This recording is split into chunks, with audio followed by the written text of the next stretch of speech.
이제 대부분 여름 휴가를 다 마치는 기간인 것 같습니다. 날씨도 선선해져 가고 있고요. 또 우리가 명절을 또 얼마 남겨두지 않고 있는데요. 벌써부터 벌초하는 인원들이 움직이고 있는 것 같습니다. 어제 알기로는 도로가 많이 막힌 줄로 압니다. 평소보다. 그래서 아마 벌초 인원들이 명절에 앞서서 여러 곳을 다녀오신 줄로 압니다. 저희 교회도 1년에 몇 차례씩 저희 교회 묘지를 정리를 하는데 어제 우리 집사님, 장로님들 해갖고 벌초하시느라 참 수고를 많이 하셨습니다. 그렇게 아직은 그래도 일하기에는 그렇게 썩 좋은 날씨는 아니지만 그래도 어제는 새벽 6시 무렵부터 오전 9시까지 벌초를 하셨는데 그래도 제법 이전보다는 좀 날씨가 시원해졌다고 말씀해 주셔서 좀 안심이 되기도 했지만 그래도 3시간 동안 풀벤다는 게 뭐 그게 어디 쉽겠습니까? 그래도 우리 교인들을 위해서 그 묘지를 벌초하고 그래 주신 그 정성의 손길에 다시 한번 감사를 드립니다. 이현수 목사님의 위대한 실패라는 이 에픽 페일이라고 하는 이 책에 보면 실패에 대한 정의가 나와 있습니다. 실패란 모든 사람에게 무차별적으로 적용되는 보편적이고 우주적인 법칙이다. 이런 대목이 있습니다. 그러니까 사람이라면 누구나 다 실패를 경험한다라고 하는 것이겠죠. 실패 자체가 인간의 본질이라고까지 이야기합니다. 사람이 끊임없이 실수하고 또 실패하는 데는 결정적인 원인이 있는데 이 이현수 목사님은 다음과 같이 원인을 정의했습니다. 인간의 연약함, 그리고 인간의 허물, 그리고 인간의 결함, 그리고 마지막으로 인간의 죄성이라고 정의하고 있습니다. 인간의 이 허물과 죄성이 행동으로 옮겨졌을 때에 사람들은 실수하게 되고 또 그 실수가 곧 실패라는 결과를 낳게 된다는 것입니다. 그런데요, 실패한 자들이 그냥 실패로만 끝나는 것이 아니라 그 실패에 따르는 몇 가지 고통스러운 부분이 있다고 기록하고 있습니다. 그 첫째는 저주와 멸시입니다. 저 사람은 인생에서 실패한 사람이라고 사람들이 낙인 찍어버리는 거죠. 그 사람을 멸시하고 심지어는 그 사람을 욕하기도 합니다. 두 번째 고통은 거절감이죠. 이제는 그 사람과 상종하지 않으려고 한다는 것이죠. 특히 금전적인 부분에 있어서 누군가에게 사기를 치다가 걸렸다라고 했을 때 그 다음부터는 어때요? 다른 사람이 아무리 이 사람이 정직하게 돈을 거래하려고 해도 그 사람을 거절해버리는 일이 일어나지요. 세 번째는 배신입니다.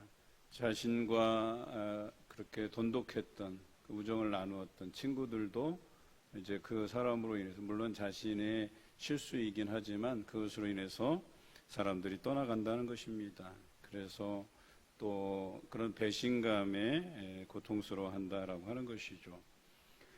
그래서 이런 여러 가지 이유들로 인해서 실패한 사람들은 대부분 우울증을 경험하기도 한다는 것입니다. 그리고 이 우울증이 심해지면 좌절을 맛보게 된다는 것이죠. 여러분, 좌절에 빠지면 이도저도 할 수 없는 그런 상황에 처해진다는 것입니다. 아무것도 할 수 없는 그런 상황에서 예수 믿는 사람과 예수 믿지 않는 사람들의 그 결단이 다르게 나타납니다. 예수 믿지 않는 사람들은 극단적인 선택을 하게 되지만 믿는 사람은 그 고통의 끝에서 고난받는 메시아를 떠올리게 된다라고 하는 것이죠. 여러분, 그것이 다릅니다. 그래서 믿음이 중요하다는 것이겠죠. 그 믿음을 굳건하게 하는 것이 바로 사랑입니다. 예수 믿는 사람들은 자신이 이런 실패를 경험하고 또 자신을 향한 저주와 멸시, 거절, 배신, 버림, 또 우울증에 못 견뎌서 좌절하게 될 때, 정말 내가 아무것도 할 수 없다고 생각하는 그때에 예수 그리스도를 떠올리게 된다는 것이죠. 그래서 그분의 고난당하심을 생각하면서 다시금 그분께 내 자신을 맡겨드리게 된다라고 하는 것입니다. 그래서 이 믿음이 중요한 것이죠. 그리고 그들이 느끼는 것은 예수 그리스도의 사랑입니다. 예수님께서 그토록 십자가를 지신 이유가 나를 사랑하시기 때문이라고 하는 그 사실을 알게 된다는 거예요. 여러분, 사랑이라고 하는 것이 그렇게 우리에게 위대한 힘을 발휘하게 되는 것이죠. 제가 교사대학에서 한번 강의할 때 허깅에 대한 이야기를 했어요. 안아주는 것에 대해서. 교사들이 아이들을 따뜻하게 안아주고 격려해주고 또 사랑을 표현해주는 것들이 왜 중요한지에 대해서 이야기했어요. 사람들은 인생에서 누구나 실패를 경험하게 되고 가장 어려운 지경에 처했을 때 본능적으로 자기 인생에서 가장 따뜻한 기억을 떠올리게 된답니다. 그런데 그 따뜻한 기억 중에 그때 선생님이 나를 위해서 따뜻하게 안아주시고 나를 격려해 주시고 한 그 기억을 떠올리면서 다시금 교회를 찾게 된다고 이야기하는 것이죠. 그런데 이것에 앞서서 선생님의 사랑, 물론 그것이 예수 그리스도의 사랑을 기초로 한 것이며 틀림없어요. 마찬가지로 우리가 인생의 극단에 서 있을 때 예수 그리스도의 사랑을 만나게 된다라고 하는 것입니다. 그리고 그 사랑이 우리를 살게 한다라고 하는 것이죠. 그리고 그 사랑이 나로 인해서 새로운 소망을 품게 하고 새로운 인생을 살아가게 만드는 원동력이 되게 한다라고 하는 것입니다. 여러분, 이것이 우리의 현재적 고난을 이겨내게 하는 그런 근본적인 이유가 된다라고 하는 것이죠. 우리가 상황과 환경에 끌려다니지 않고 하나님의 사랑에 대한 그런 확신을 가지고 예수 그리스도를 믿음으로 붙잡고 성령의 능력으로 세상을 넉넉히 이기며 살 수 있게 되는 것입니다. 빌립보서 1장 6절에 이런 말씀이 있습니다. 너희 안에 착한 일을 시작하시는 이가 그리스도 예수의 날까지 이루실 줄을 우리는 확신하노라 라고 기록되어 있습니다. 시작부터 예수님께서 이 땅에 재림하시는 그날까지, 세상의 끝날까지 하나님께서 인도해 가신다는 말씀입니다. 이것이 하나님의 사랑의 섭리라고 하는 것이죠. 하나님께서는 우리를 결코 버리시지 않는다는 겁니다. 우리 인생을 끝까지 책임져 주신다는 것입니다. 물론 하나님께서는 우리를 끝까지 책임져 주시길 원하시지만 우리가 하나님을 버리는 경우 때문에 이것이 끝까지 이루어지지 않는 경우죠. 우리가 고통 중에 있더라도 인내할 수 있는 이유가 여기 있습니다. 사도 바울이 그런 사람이었습니다. 여러분, 사도 바울은 처음에 다메섹으로 갈 때 어떤 사람이었냐면 이 안에 분노가 가득 찬 사람이었었어요. 예수 그리스도를 믿는 사람들, 이 예수님은 그 실체가 없는 존재라고 여기고 그 허상을 믿는 사람들 내가 잡아서 가두고 잡아 죽이는 것이 내 사명이라고 생각했던 사람이에요.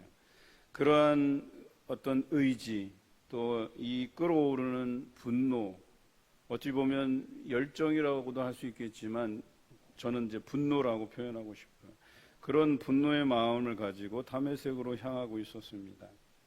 여러분, 그의 마음에는 악의로 가득 차 있었어요. 악한 마음으로 가득 차 있었어요. 그런데 하나님께서 사도 바울을 향한 착한 일을 계획하셨다는 거예요. 그래서 그를 부르셨어요. 예수 그리스도께서 그의 앞에 나타나시고 음성을 들려주시고 그것을 통해서 예수 그리스도의 그 실체를 그가 경험하고 나서야 회심하고 전도자로서의 삶을 시작하게 됩니다. 여러분 어떠십니까? 사도 바울은 자신이 죽을 때까지 예수 그리스도를 전하는 자로서의 삶을 충실히 살아냈어요. 그러니까 오늘 이 빌립보서의 말씀이 그것이에요. 하나님께서 이 악한 사도 바울에게도 착한 일을 계획하시고 그의 마음을 돌이켜서 예수의 날까지 그 이루시는 일들을 이루시게 한다라고 하는 것이죠. 마찬가지로 우리가 과거에는 악한 자들이었지만 예수 그리스도를 믿고 회심하고 돌아서서 예수 믿는 그런 사람으로서 살아가는데, 물론 사도 바울처럼은 아니지만 우리도 그것으로 인해서 핍박당하고 조롱당하고 어찌 예수 믿는 사람이 저렇나? 라고 하는 이런 핀잔을 들을만 하지만, 그래도 그 가운데에서 우리가 꿋꿋하게 그 어려운 삶을 이겨나갈 수 있는 것은 바로 우리를 사랑하시는 예수 그리스도, 또 그분을 통해서 보여주신 하나님의 그 큰 사랑 때문이라고 하는 것입니다. 여러분, 사도 바울은 예수님을 만나고 회심하고 전도자의 삶을 살기로 한 그날로부터 핍박이 몰려오기 시작했어요. 사람들이 자신을 죽이려고 했어요. 자신의 동료였던 사람들이 배신자로 낙인 찍고 사도 바울을 잡으려고 했다라고 하는 것이죠. 고린도후서 11장에 보면 사도 바울이 당한 고난을 이렇게 표현했습니다.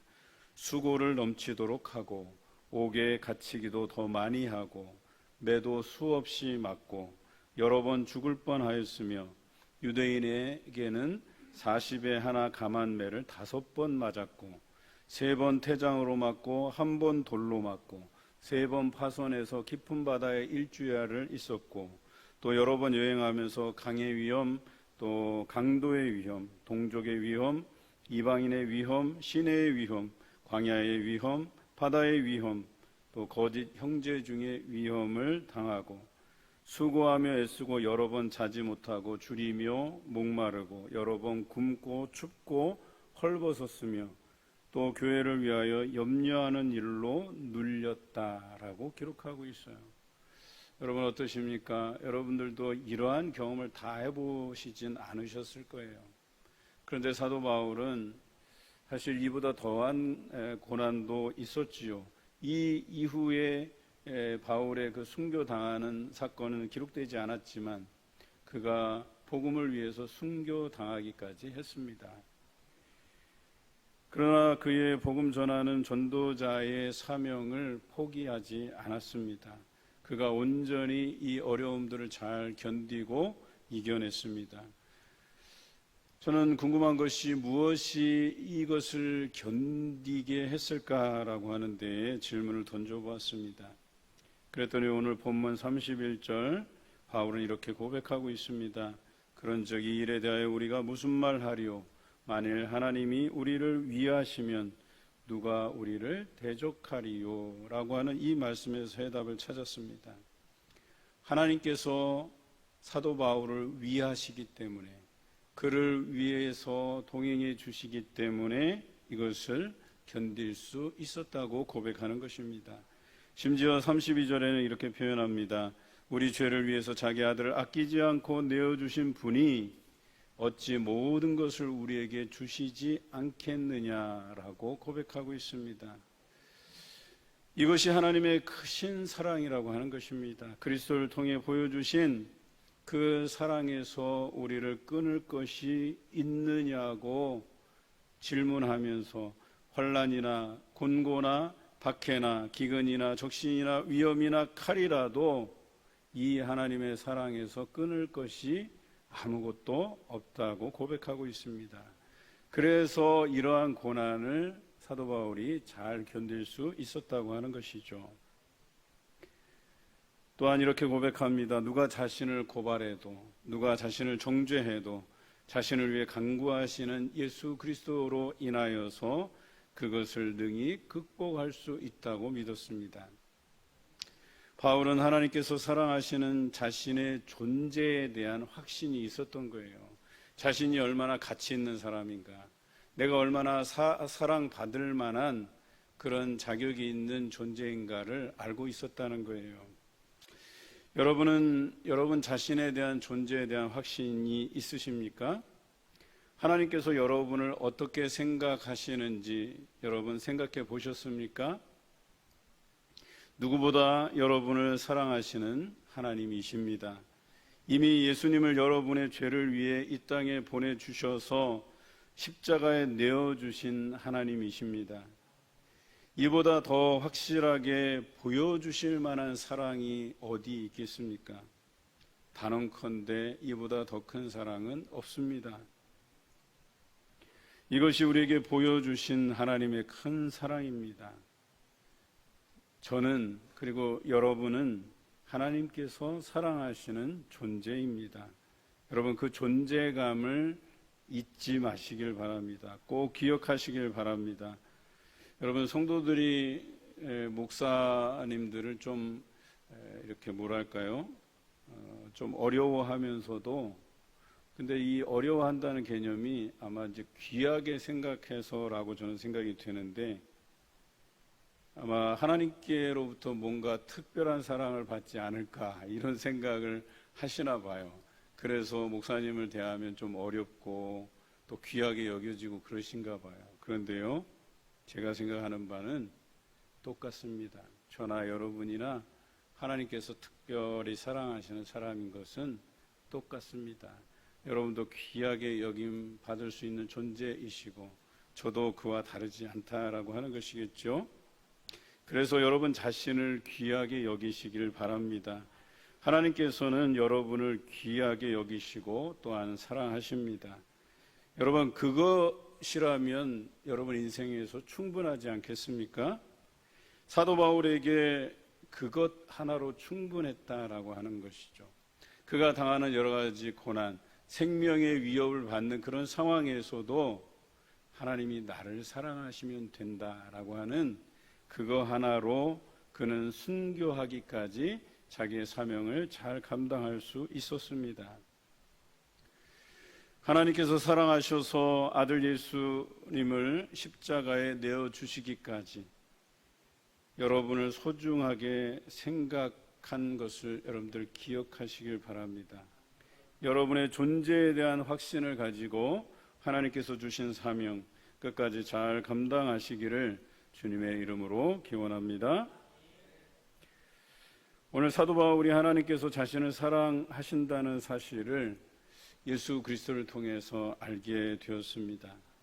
예수님의 그 죽음과 부활을 통해서 하나님의 크신 사랑 그리고 천국에 대한 소망을 가지게 되었습니다.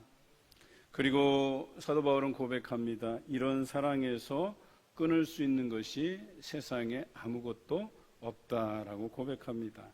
35절에 우리가 앞서서 나눈 말씀이지만 환난이나 곤고나 박해나 기근이나 적신이나 위험이나 칼도 이 사랑에서 끊을 수 없다고 고백했습니다. 38절과 39절에는 사망이나 생명이나 천사들이나 권세자들이나 현재일이나 장래일이나 능력이나 높음이나 깊음이나 또한 다른 어떤 피조물이라도 이 사랑에서 끊을 수 없다라고 고백하고 있습니다.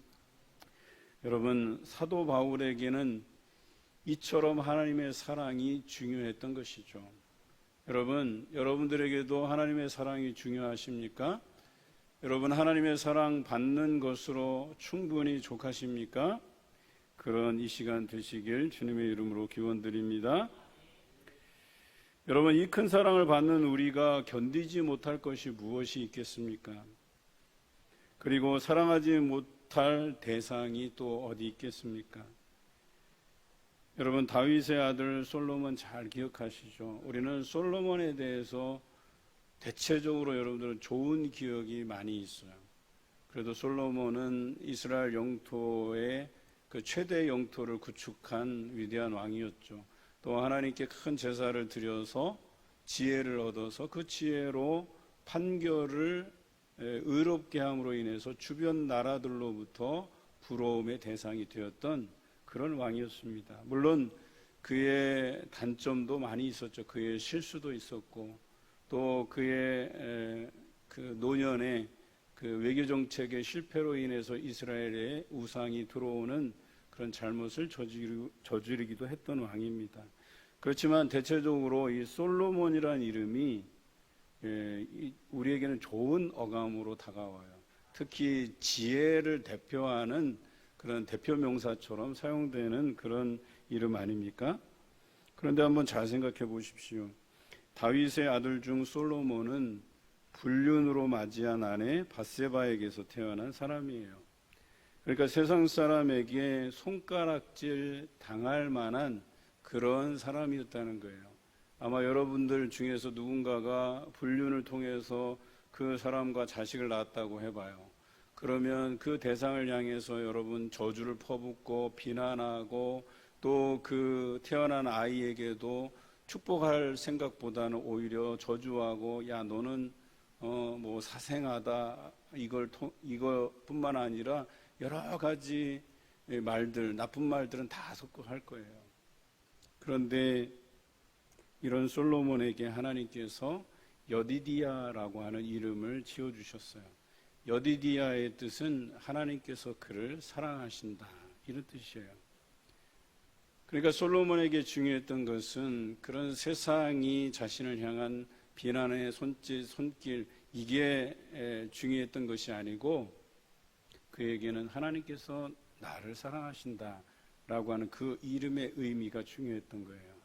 그래서 솔로몬은 하나님께 그 큰 제사를 드릴 수 있었던 것이고 하나님께서는 그의 제사를 기쁘게 받으시고 그에게 지혜를 허락해 주셨던 것 아니겠습니까? 여러분 그렇습니다.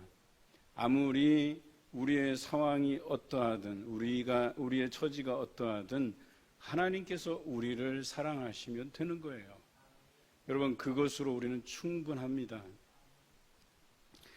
사도 바울은 자신의 과거가 어떠했을지라도 자신을 사랑하시는 하나님 때문에 자신이 세상을 넉넉히 이긴다고 오늘 고백하고 있어요. 여러분 너무나도 멋진 고백 아닙니까? 오늘 여러분은 하나님 앞에 어떤 고백을 드리시기를 원하십니까? 정말 여러분은 하나님께서 나를 사랑하시기 때문에 나의 어떤 환경, 내가 처한 어떤 현재적 고난 이것과 상관없이 정말 나는 가치 있는 사람이고 하나님께서 나를 사랑하시고 그래서 나는 이 세상을 살 만한 가치가 충분하다고 여기십니까? 여러분 그렇게 여기셔도 무방합니다. 이 시간 이 자리에 나와서 그런 하나님의 사랑을 확신하고 확인하는 귀한 시간이 되실 줄로 믿습니다. 앞으로 살아갈 삶이 암울하고 걱정되고 또 두렵더라도 여러분 용기 내어 살아가시길 바랍니다. 여러분을 지지하는 가족이 있고 여러분을 지지하는 성도가 있고 또 무엇보다도 여러분을 사랑하시는 하나님이 계십니다. 예수님께서 여러분을 위해 십자가에 죽으시고 부활할 만큼 여러분은 가치 있는 존재임을 잊지 마시기 바랍니다. 충분히 가치 있게 살아갈 인생임을 기억하며 살아가시길 주님의 이름으로 기원합니다.